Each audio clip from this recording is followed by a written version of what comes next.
Hello बच्चों, नमस्कार। स्वागत है आप सभी का इटर्नल क्लासेस बी इन्फिनाइट पर। मेरा नाम है अंकित पांडे और बच्चों आज की क्लास में हम लोग फिर से करने वाले हैं क्लास 10 एनसीईआरटी मैथमेटिक्स। उसका चैप्टर नंबर 6 हम लोग कर रहे हैं जिसका नाम है ट्रायंगल्स। और आज उसकी एक्सरसाइज 6.3 का हम लोग करने वाले हैं क्वेश्चन नंबर 4। ठीक है, क्वेश्चन नंबर 3 तक हम लोग ऑलरेडी खत्म कर चुके हैं। उसका जो सारी वीडियोस का प्लेलिस्ट है उसका लिंक आपको डिस्क्रिप्शन बॉक्स में मिल जाएगा, वहां से आप बाकी क्वेश्चन सॉल्व कर लेना। अगर आपको बाकी क्वेश्चन आते हैं, आप सॉल्व कर चुके हैं, तो आप यहां से शुरू कर सकते हैं। ठीक है, चलिए क्वेश्चन नंबर 4 देखते हैं क्या दिया हुआ है। तो दिया हुआ है इन फिगर 6.36, ये फिगर है हमारे पास। ठीक है, क्यू आर अपॉन में Q S equal to Q T upon में P R and angle 1 equal to angle 2, so that ये हमको प्रूफ करना है। याद रखिएगा, ये चीज हमको प्रूफ करनी है और ये दोनों चीजें हमको गिवन है। ठीक है, अभी ये फिगर ध्यान से देख लीजिएगा। इसमें एंगल 1 जो है और एंगल 2 जो है वो आपस में इक्वल है। अभी ध्यान से सुनिए, सबसे पहले अगर इसका प्रूविंग स्टार्ट करेंगे तो सबसे पहले लिखेंगे इसमें गिवन क्या है ना। पहले तो हमको ये पता होना चाहिए कि दिया क्या है। लिखने का तरीका यही होता है। अभी लिख लो क्या दिया हुआ है। तो गिवन है कि क्यू आर अपॉन में Q S equals to Q T upon में पी आर। ठीक है, अभी ये चीज गिवन है एंड उसके साथ साथ जो चीज गिवन है वो है एंगल 1 इक्वल्स टू एंगल 2। ठीक है, ये चीज गिवन है हमारे पास। इसके अलावा जो हमको प्रूव करना है वो क्या करना है। प्रूविंग के लिए हमारे पास क्या है, प्रूविंग के लिए हमको बोला है ट्राइंगल पी क्यू एस, उसको सिमिलर प्रूफ करो ट्राइंगल टी क्यू आर के। ठीक है, ये चीज हमको प्रूव करना है। अभी जब प्रूविंग स्टार्ट करोगे तो उसके लिए करना क्या है, सबसे पहले ध्यान से सुनना मेरी एक बात।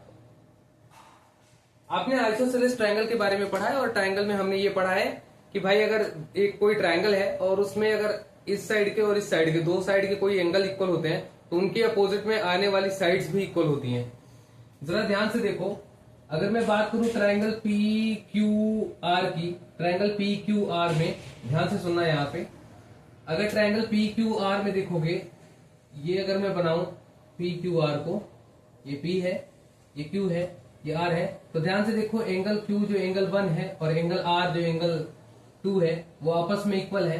भाई अगर ये दोनों एंगल आपस में इक्वल है यानी कि 2 के अपोजिट वाली साइड और 1 के अपोजिट वाली साइड यानी कि ये दोनों साइड भी इक्वल होंगी। यहां से हम एक चीज निकाल सकते हैं, since angle 1 equals to angle 2 है ना, इतना है, तो हम ये लिख सकते हैं कि भाई 1 के अपोजिट में यानी कि पी आर जो है वो इक्वल हो जाएगा हमारा क्यू पी के। ठीक है, क्यू आर जो है वो इक्वल हो जाएगा क्यू पी के। ठीक है, इसको मान लेते हैं equation number first, Q R equals to P R equals to Q P. ये हमने निकाल लिया। ठीक है, अभी यहां से सुनो ध्यान से, पी क्यू एस में और टी क्यू आर में हमको बोला है कि भैया प्रूफ करके दिखाओ कि ये सिमिलर ट्रायंगल है। अच्छा, दोनों ट्रायंगल को जरा अलग अलग बना के देखो क्या कैसा दिखता है। एक है ट्रायंगल पी क्यू एस, ये छोटा वाला ट्रायंगल जो आपको दिख रहा है ये। ठीक है, इसको अगर बनाओगे तो ये कुछ ऐसा दिखता है, ये देखो पी क्यू एस।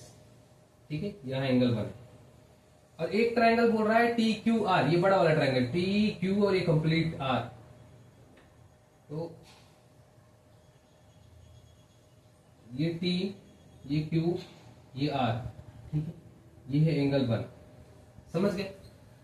अभी ध्यान से देखो, अगर मैंने कहा था कि हमारे पास रूल जो है सिमिलैरिटी का वो एस एस एस है, एस ए एस है, ए है। इस तरीके से हमारे पास 3-4 रूल्स हैं जिनके हिसाब से हम क्वेश्चन को सिमिलर ट्रायंगल को सिमिलर प्रूफ कर सकते हैं। अगर आप ध्यान से देखोगे तो यहाँ पे हमको कुछ गिवन है, क्यू आर अपॉन में Q S equal to Q T upon में पी आर, है ना।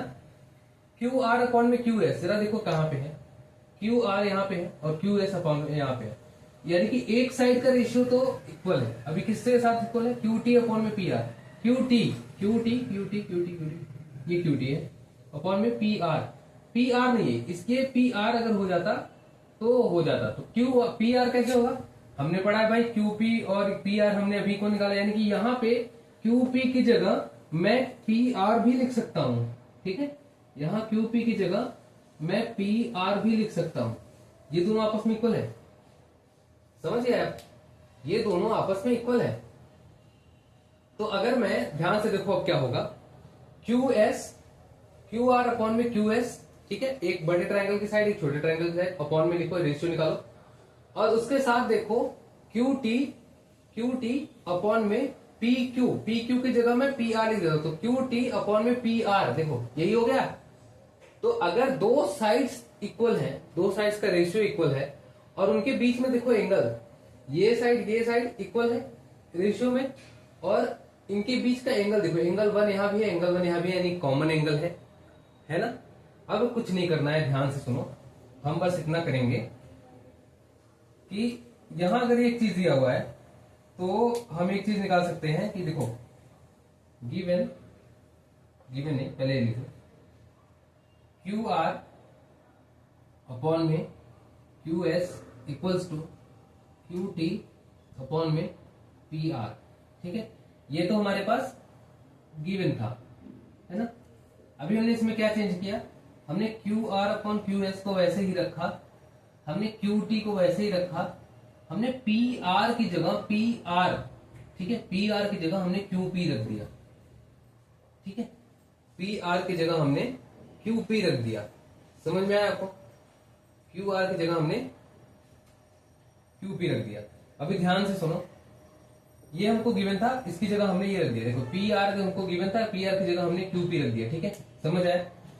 अभी ध्यान से सुनो, इसको हम किससे कर रहे हैं, तो फ्रॉम इक्वेशन फर्स्ट से हमने ये किया है, फर्स्ट वाले से हमने किया है, कोई आपको पूछेगा तो बता सके इसलिए मैंने यहाँ पे लिखा है। अब कुछ नहीं करना है, अब हमारे पास दो ट्राइंगल लेने हैं सीधा हमको, इन ट्राइंगल जो कौन कौन से हैं, P Q S and triangle T Q are, दो ट्राइंगल लिया।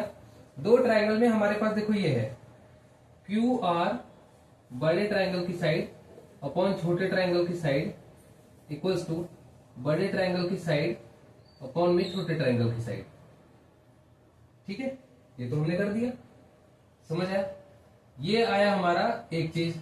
अभी दूसरा देखो, angle P Q S equals to angle T Q R, ये भाई इक्वल है ना, ये तो गिवन है हमको। या फिर ऐसे भी लिख सकते हो इसको कि अगर मैं इसको हटा दूं तो ये तो अब कॉमन एंगल हो गया है ना, ये तो कॉमन एंगल है। और इसमें आप लिख सकते हो, अभी हमने ऊपर प्रूव किया है, जैसे हमने कई बार क्वेश्चन में देखा है, लिखा हुआ कि प्रूव्ड अबव, अभी हमने यहाँ पे ऊपर प्रूव किया, इसलिए हमने ये। अभी ध्यान से देखो, एस दो साइड का रेशियो और उनके बीच के एंगल का रेशियो इक्वल हो गया, तो हम यहां से लिख सकते हैं triangle P Q S similar होगा ट्रायंगल टी क्यू आर के by S A S criterion, ठीक है, एस ए एस क्राइटेरिया से ये हमारा ट्रायंगल सिमिलर हो जाता है। बस क्या किया हमने कुछ नहीं किया, एंगल 1 इक्वल्स टू एंगल 2 दिया हुआ था, यहाँ पे हमने पी आर की जगह क्यू पी रख दिया। अभी इस इक्वेशन में क्यू पी आर की जगह क्यू पी रख दो बस। जैसे ही आप ये रखोगे, ये क्या बन जाएगा, ये बन जाएगा इन दोनों ट्रायंगल की साइड्स का रेशियो बन जाएगा और वो इक्वल आ जाएगा, ठीक है। साइड्स का रेशियो इक्वल हो गया, हमारे पास एंगल 1 कॉमन एंगल है ना, और जैसे ही कॉमन एंगल मिला, दो साइड्स मिले, हमने कहा कि ऐसे ये सिमिलर हो गया। बस इतना सही है, ठीक है, कुछ करना नहीं। सबसे पहला काम आपको एक ही करना है कि एंगल 1 और एंगल 2 इक्वल है, इसलिए क्यूपी और पीआर को इक्वल कर देना है, क्यूपी और पीआर को इक्वल कर देना है। फिर इस इक्वेशन में जो दिया हुआ है हमको, वहां पे पीआर की जगह क्यूपी लिख देना है। जैसे ही आप ये रखते हो, ये साइड्स का रेशियो बन जाएगा इक्वल। और साइड्स का रेशियो, अगर दो ट्रायंगल में साइड्स का रेशियो इक्वल हो जाए, उनके बीच का एक एंगल इक्वल हो जाए, तो ऐसे से वो सिमिलर हो जाते हैं। बस छोटा सा क्वेश्चन है। क्वेश्चन नंबर 4 हमारा सॉल्व हो चुका है, स्क्रीनशॉट ले लेना अच्छे से, ठीक है। मिलते हैं अगली वीडियो में एक नए क्वेश्चन के साथ, क्वेश्चन नंबर 5 के साथ, ठीक है। चलिए, थैंक यू सो मच।